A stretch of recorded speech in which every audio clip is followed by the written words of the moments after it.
Hello friends, welcome to our channel. Today we're going to take a look at another horrible case with you. The case of Sophia McKenna. Sophia McKenna was born on March 7, 1996, in North Stonington, Connecticut. Growing up, Sophia had a happy and carefree childhood. She was a bright and energetic young girl. Sophia developed a close relationship with her siblings. They were from her mother Michelle's first marriage. When Sophia was around 6 or 7 years old, her parents went through a divorce. This event left a lasting impact on Sophia's emotional well-being, causing her significant emotional pain in the years that followed. Sophia was diagnosed with bipolar disorder, a mental health condition marked by severe mood swings during her high school years. The condition affected her mood, behavior. Although Sophia received treatment, including medication and therapy, there is no cure for the condition, which posed significant challenges for both her and her family. Bipolar disorder had a profound impact on Sophia's daily life, leading to unpredictable behavior and a chaotic lifestyle. Her relationships were often unstable and those around her struggled to cope with her condition. However, in 2015, Sophia met Austin, a charismatic and optimistic person who quickly captured her heart. Sophia and Austin had a volatile relationship due to Austin's aggression and anabolic steroid use for sports. They argued frequently, sometimes leading to physical fights. Sophia's mental health struggles often contributed to these conflicts. Austin's aggression left Sophia injured several times, requiring hospitalization. When Sophia discovered Austin's affair about a month before the incident, she decided to end the relationship, but they still saw each other occasionally. Sophia persevered through her struggles and continued to progress in life. As a young woman with striking features, she worked briefly as a model for a local company's jeans advertisements, which helped fund her education. Sophia eventually graduated as a licensed massage therapist and landed a job at the Red Door, a high-end spa in a luxury hotel. It was there that she met her 20-year-old coworker, Spencer Mugford. A beach lover and keen swimmer from Florida, Spencer was hired as a sailing instructor. Spencer and Sophia developed a strong connection due to their shared interests.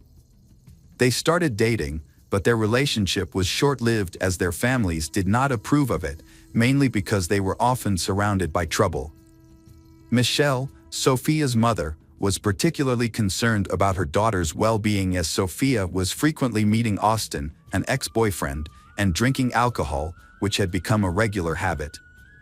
In the end, Sophia's relationship with Spencer did not work out, and they decided to remain friends. The exact reason for their breakup is unclear, but it seems Sophia may have reunited with Austin. Despite this, Sophia and Spencer continued to spend a lot of time together, both at work and outside of work. Spencer and Sophia had always been intrigued by the mysterious lighthouse and decided to visit it on the eve of Memorial Day. Their trip, however, ended in an unexplained event. On June 8, 2018, a commercial fishing vessel near the Long Island Strait made a disturbing discovery.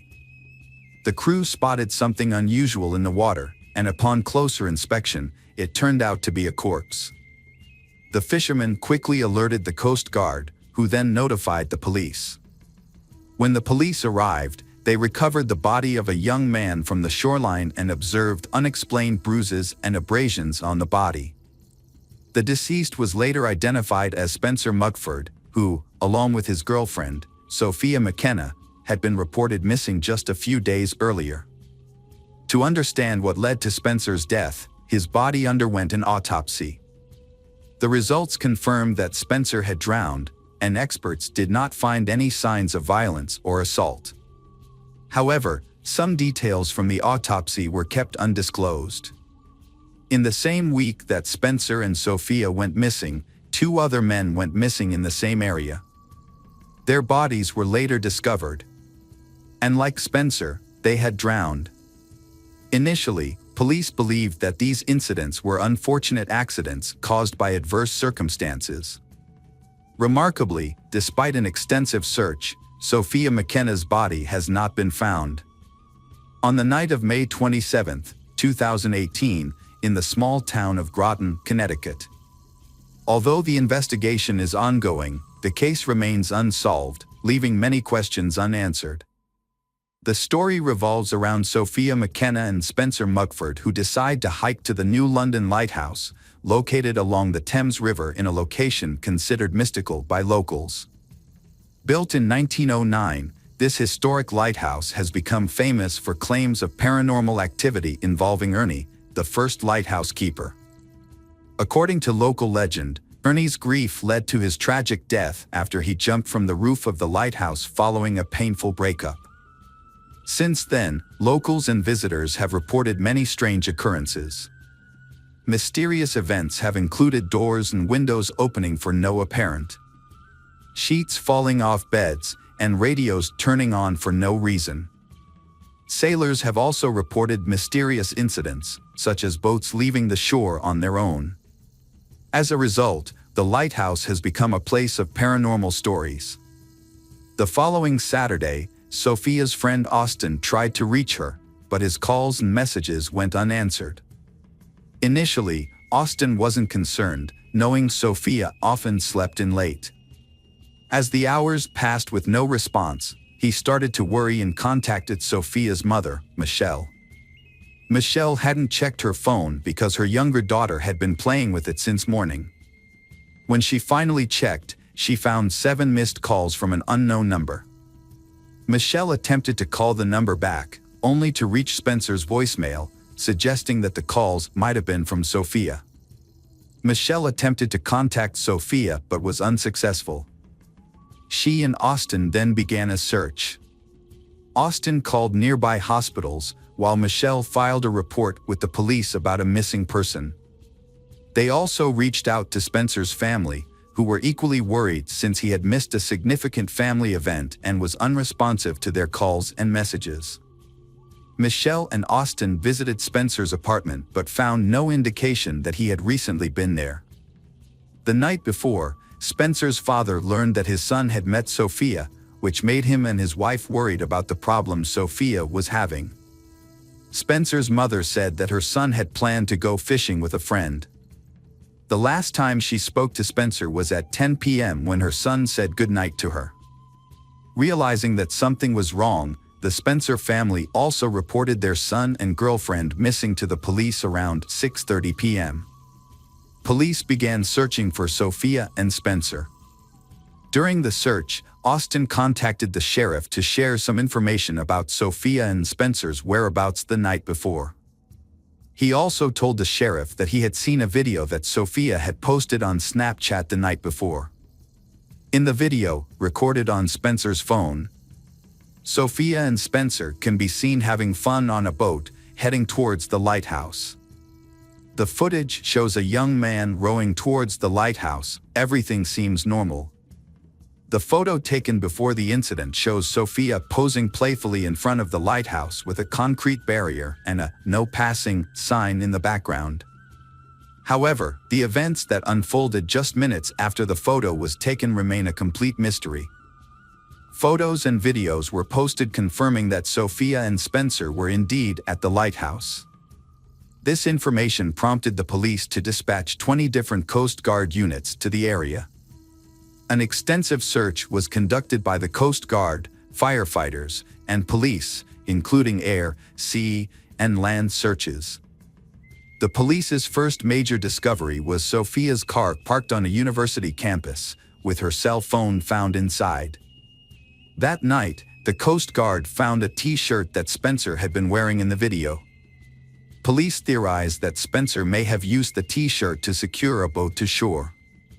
The search for Spencer and Sophia continued overnight and into the next day.